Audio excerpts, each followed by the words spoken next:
Hello mga guys, yan, Admin Rich po ito. Komentuhan lang natin itong fear-mongering na walang iba kundi si Amy Duterte. No? So, eto mga kaibigan, nagkukwento siya, no? Nagmamarites siya, kaso gagamitin daw ng China yung kanilang hypersonic missile. Pakinggan niyo mga kaibigan, yung kanyang mga pagmamarites dito. Pakinggan natin. Sabi niya. Dahil sa tingin ng China, talagang kumampi na tayo sa kalaban nila. Magbigay tayo ng 17 Saglit. Sabi niya, sa tingin ng China, talagang kumampi na tayo sa kalaban nila. Hello? Kailan pa ang Pilipinas na dapat maging, kumbaga, dapat na ang ating maging foreign policy ay kung ano ang gusto ng ibang bansa, kung ano ang gusto ng China. Diba? Kasi parang sa kanyang sinasabi, parang gusto niyang sabihin na ay ayaw ng China na kakampi natin ng Amerika. So dapat huwag tayong kumampi sa Amerika. Hello! Matagal na natin kakampi ang Amerika noon pa. Mutual Defense Treaty with America. Ironclad.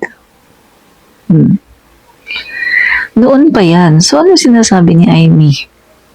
Diba? Si Amy po ay mouthpiece ng China. Palagay ko, isa ito sa bayaran, no? Nagpe-payroll. Kasi kita mo, fear-mongering. Ang sinasabi po niya, tinatakot niya mga Filipino, tinatakot niya yung mga Filipino na hindi po masyado nag-iisip at pag ang akala ay gera-gera na kaagad, no?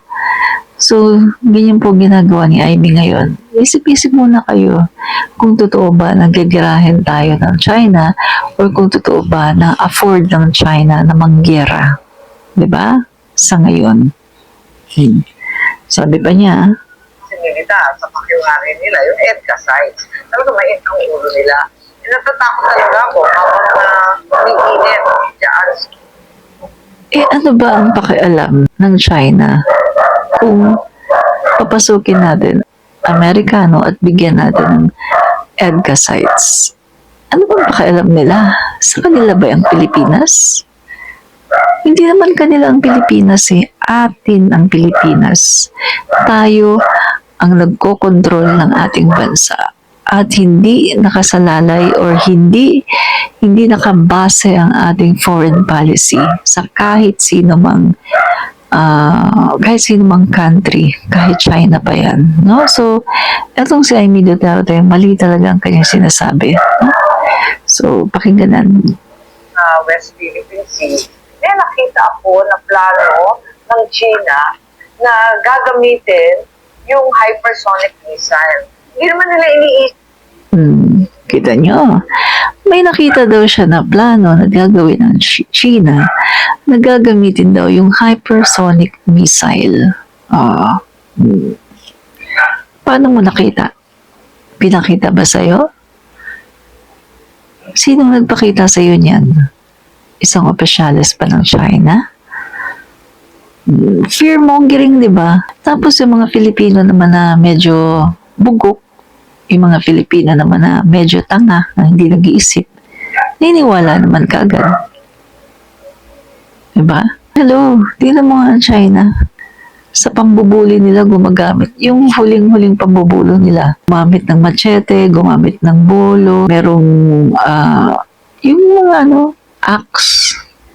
Kung yan manggigera, ang gagamitin yan, baril, armas, na pumuputok, baril, o bomba. Diba? Hindi nag-iisip tong si Amy, may pagkatanga. Pagkatapos, diba gusto pa niya na sa mga balibalita, diba, na pinapanood natin, sa mga balibalita, gusto niyang sumama sa senatorial slate ng administration. Pagkatapos niyang sira-siraan ang Pangulo, gusto niya sumali sa senatorial slate ng Pangulo. Iba naman makapal ang mukha. Diba? Pakinggan ulit natin. isip, nalulusob dito sa Pilipinas, yung katakot-takot na army nila, mga navy nila. Hindi ganun. Ang plano, air. At ang plano, yung hypersonic missile. At nakatakda na yung 25 na target nila. Kitang-kita na. Ang sabi ng US, hindi daw nila kaya labanan yung hypersonic missile. Masyado akong nervous kasi akala ko kapag missile, meron yung ibang Saglit. Fear-mongering talaga. Kailan sinabi ng US na hindi nila kayang labanan ang hypersonic missile ng China?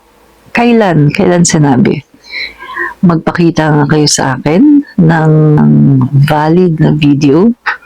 Hindi yung video ng marites na propagandist ng Russia, ha? Na walang sinabi kundi kasiraan ng Amerika at nililift up yung Russia. Parang dito, di ba, sa atin, merong mga mouthpiece ng China na sinisiraan yung bansa natin at nililift up naman yung China. Diba? Hindi pa ako nakapanood ng kahit anong video or statement ng defense, no? Secretary, ng kahit sinong opisyales ng Amerika na nagsabi na hindi nila kaya ang supersonic missile na yan. Dahil, mga kaibigan na, sa pagkakaalam ko, pinabagsak ng Ukraine ang hypersonic missile ng Russia. Pinabagsak ng Ukraine. At ang ginamit ng Ukraine ay ang US-made. US-made. Applied weapons. ABC's Marcus Moore joins us now from Kyiv. Marcus, good morning. Hey, Whit, good morning. Russian President Vladimir Putin once described these hypersonic missiles as invincible. Now, Ukraine's Air Force claims that it shot one down this week with an American-made Patriot missile system. O, di ba? Russian hypersonic missile. Tinalo ng The Patriot ng Amerika. So, yun yung sinasabi ni Amy. Fear-mongering. Tinatakot niya ang mga tao. Yun lang yun. Tinatakot ni Amy ang mga tao. Yung mga didishits naman na duwag na mga makapili, takot agad. Diba? Yan yung sinasabi ko. Maraming salamat po. I-follow na ho natin yung admin reach. Congratulate ko lang po ang joint effort ng Congress at ng PTB4 sa napakagandang programa po na ito. Admin Reach. Napakalat na balita ng mga taong gusto na talaga sila. Comentarista. Bart Baker.